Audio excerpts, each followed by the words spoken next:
We really think that it's important to empower teachers, not replace them with AI. So I think that we can develop a new way of learning and really enhance the teachers who are trying to do really creative things and bring home education in a new way. Hi, welcome to the Intersect. I'm Corrine. Today we're talking about AI and how it is changing the way we learn and even the way we teach. And my guest today is the Pedagogy team lead at Google and is focused on exactly this. Julie Wilkowski, welcome to the Intersect. Thank you so much, Cory. It's so great to be here. You have a very cool background. Rewind us back to when you were a 6th grade science teacher. Did you have, in your imagination, did you have any idea what you would be doing in the future? I mean, how did you get from there to here? So I was teaching 6th grade at a science camp. So basically what that is 6th grade classes would come and stay for a week at the camp during the school year. And as a teacher, I would take the students on hikes and teach them about birds, teach them about trees, teach them about the natural landscape. And one of the most memorable lessons I had while I was there was helping the students solve the problem of how fast the water in the creek was flowing. Now, this might seem like a trivial example, but it was pretty interesting for them because they were all from rural farming communities, and actually where the water came from to irrigate their farms was one of the creeks in our camp. And so knowing how fast the water was moving, how much volume of water there was, would actually have a real big impact on where their water was going to come from. And so I gave them an orange, a ruler, a piece of string, and a stopwatch. And I said, it's time for you to figure out how fast this creek is flowing. And what I really loved about that experience was seeing the children solve problems that didn't have one right way to do it. I think a lot of times in education, we kind of have kids follow a cookbook in science labs. And I think it's really more impactful when you give them an open-ended problem that has a connection and meaning to their lives and see what they come up with. So after teaching at science camp, I also then taught in a more traditional classroom for several years.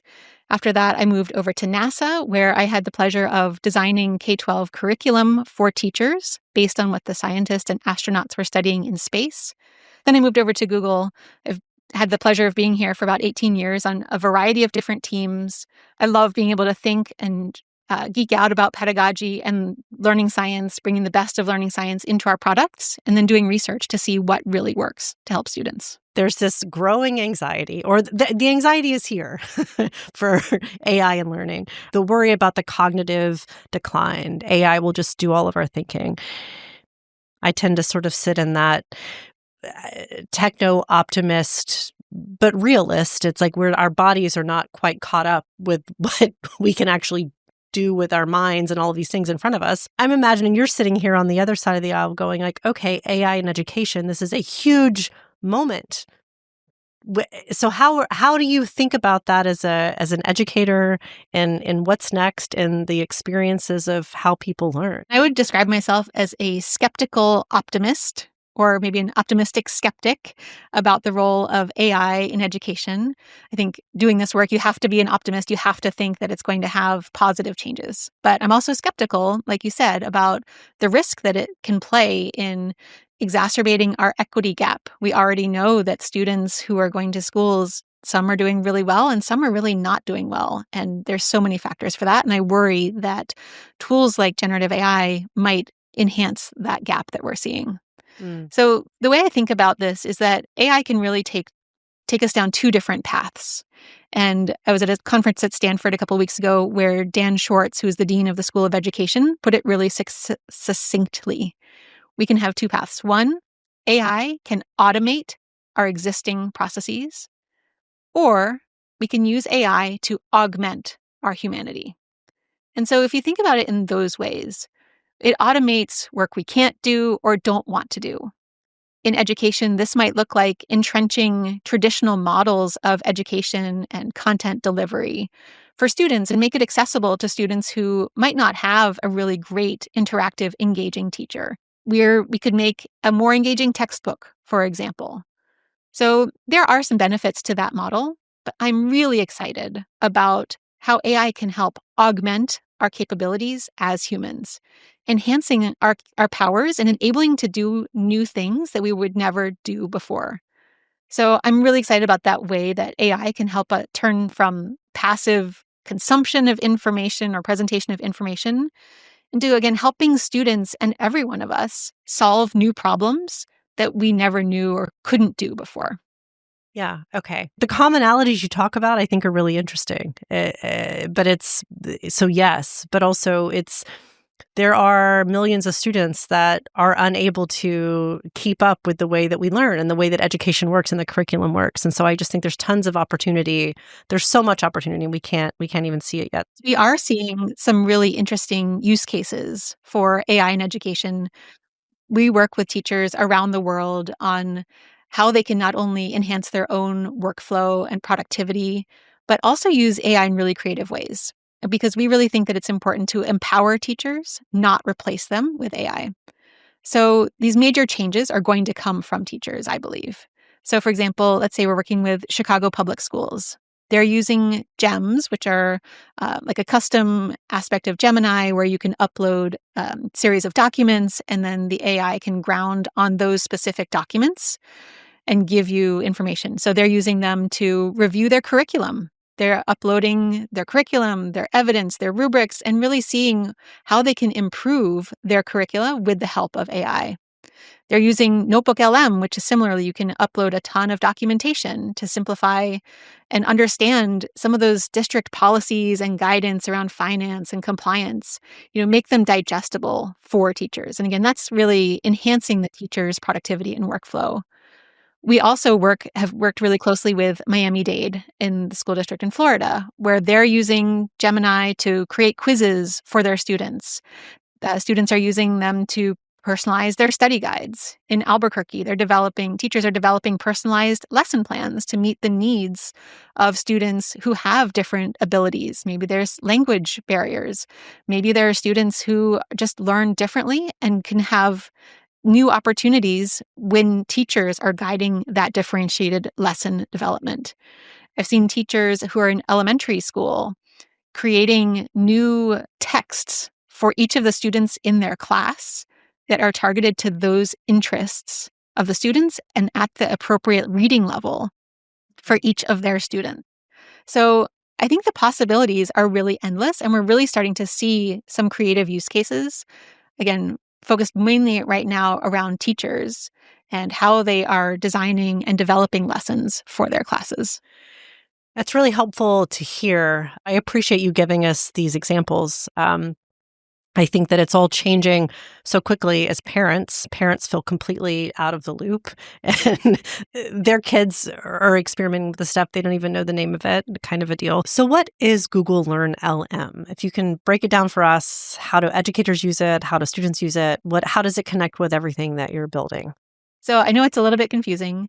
LearnLM is our family of models and capabilities that were developed specifically with learning science in mind. Notebook LM is a really interesting tool. Again, a lot of students and educators are using it. And I think what they really find attractive about it is that you can upload a lot of research articles or your course syllabus or other materials on which that notebook can be grounded. And teachers can even assign a notebook that they've created to their students and kind of see how the students are interacting with that content. So let me tell you a little bit more about how we think about applying learning science in those tools. Great. So my team has distilled a century of learning science research into 5 principles that we build our products around.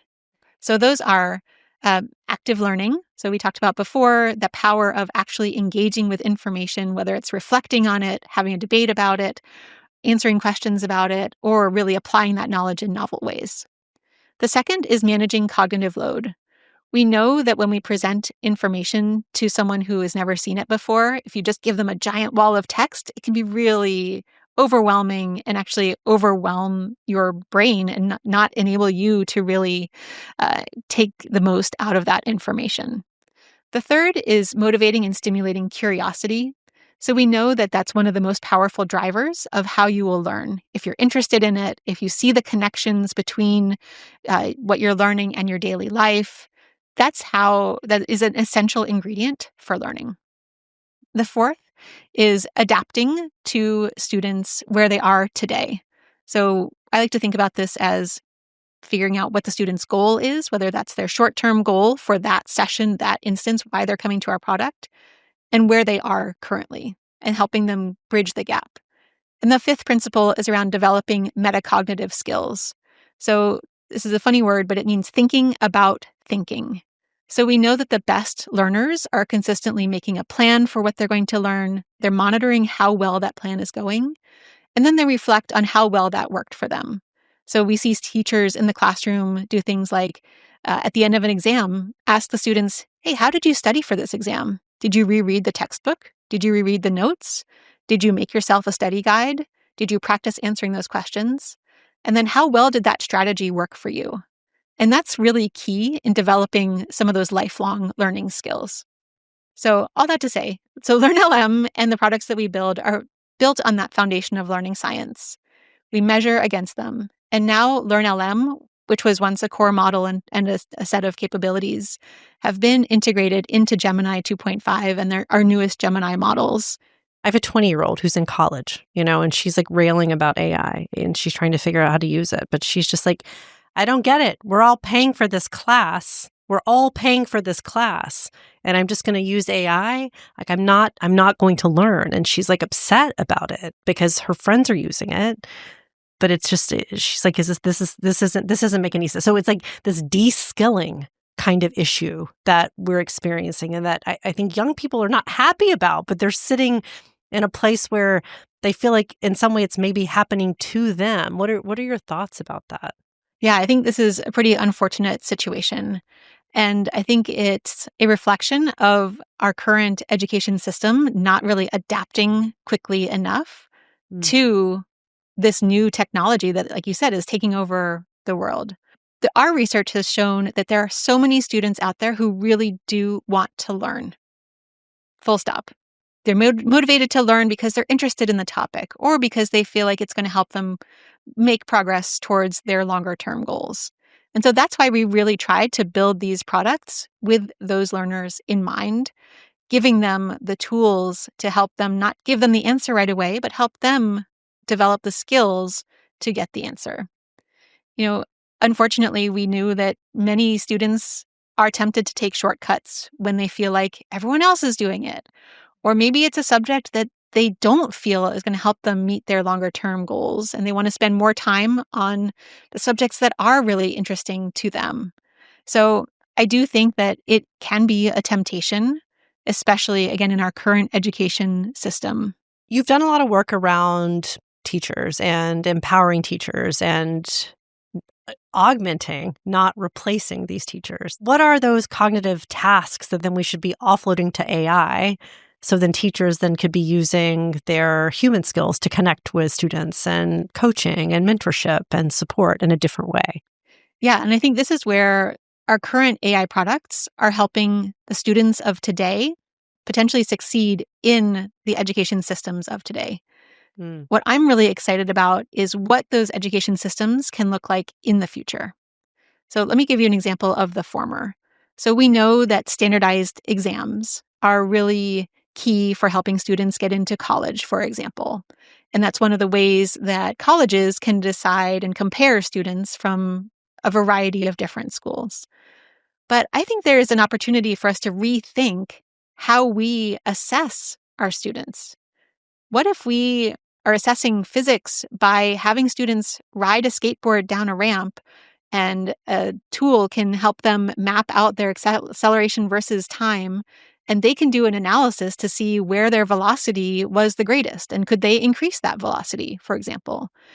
Really, it goes back to the problem solving that I was talking about at the very beginning, right? How can we connect students to projects and problems that are really meaningful to them, ensuring a high level of rigor so we're not losing that domain knowledge, but really helping students apply it in new and different ways? This is what I'm really excited about. for another example, let's think about a history class where you have to debate a former president about the choices that they made while they were in office, right? You still, and an AI might be grading you, giving you feedback along the way, but you have to demonstrate your knowledge of the issues, again, that domain content knowledge. But we're also really starting to assess some of the more intangible skills like critical thinking, communication, question asking. So I'm really excited about the potential for AI to enable that level of assessment. But again, I think that the education system as a whole needs to change along with it. So, how do we work with colleges on what new ways we can use to what information we can give to admissions officers to determine whether students will be successful at that institution? I don't think any teacher would, by choice, give a multiple choice exam except for the fact that it's convenient. Right? All teachers want to know if students can apply the skills in new situations. I'm excited that AI can help us do that. I think that excites me the most as well. That that is what we all sort of imagine. Like there has to be a different way to learn these things.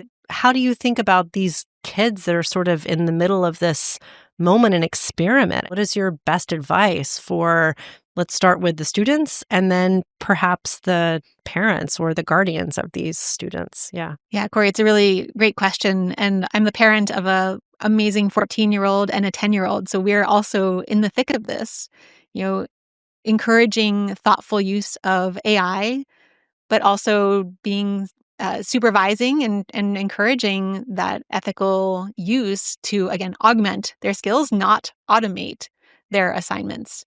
So I think it's really hard. I think parents need to also get involved, try these tools out. There are lots of ways that I use these tools as a parent and as a professional. I think the opportunities, like we've talked about, are really limitless. If you have a problem, probably AI can help you solve that problem, whether it's figuring out what to cook for dinner or, find a nice itinerary for your next vacation or staycation, right? So I think there's lots of ways that parents can be trying out AI tools, and having those conversations with their children is really, in my mind, one of the most important things that we can do.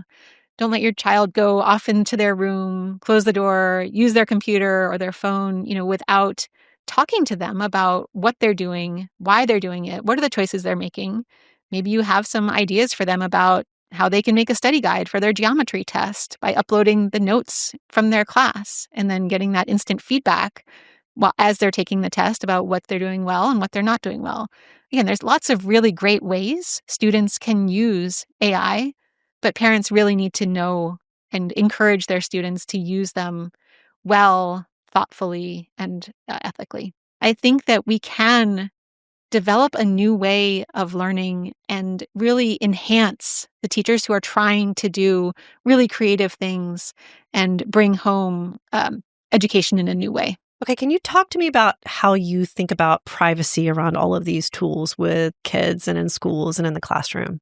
Yeah, I think Google takes this responsibility very seriously, and we are really thinking about students' privacy or all of our users' privacy. Google's tools are private by default, especially when used with your Google Education accounts. We don't train on the data, for example. We do rigorous testing for biases and are really consciously thinking about bias and safety. And then lastly, we really care a lot about equitable access.